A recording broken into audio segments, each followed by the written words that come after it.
এক ঘুম দিয়ে এই যে এখন ঘুম ভেঙে গেছে ম্যাডামের। সহজে কি আর ঘুম আসে?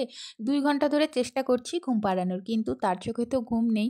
সবাই তো গভীর ঘুমে, শুধু তুই আর আমি জেগে। একটু ঘুমা মা। একটা মেয়ে যখন মা হয় তখন একদিনে সেই ছোট্ট বাচ্চাটাকে নিয়ে দিনের পর দিন, রাতের পর রাত জেগে একটু একটু করে তার সন্তানকে বড় করে তোলে।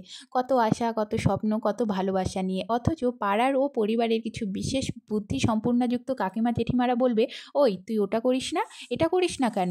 ওকে ঘর থেকে বের করিস না কেন? ওর মা এই করেছে সেই জন্য ওর শরীর খারাপ হয়েছে, ওর মা এখানে গেছে সেই জন্য ওর শরীর খারাপ হয়েছে, ওর মা কি পারে, ওর মা কিচ্ছু পারে না।" তোমাদের একটা কথা বলি শোনো, যদি নিজের সন্তানের ভালো চাও তাহলে এইসব বাণী কান আর মন থেকে একেবারে ঝেড়ে ফেলে নিজের সন্তানের সাথে সুন্দরভাবে সময় কাটাও, কারণ শৈশবটা বারবার ফিরে আসবে না। আর তোমার সন্তানের খারাপ সময় আর তোমার খারাপ সময় কেউ পাশে থাকবে না, থাকবে শুধু তোমার স্বামী আর তোমাদের মা বাবারা। কথাগুলো শুনতে মিষ্টি না লাগলেও কথাগুলো একদম সত্যি।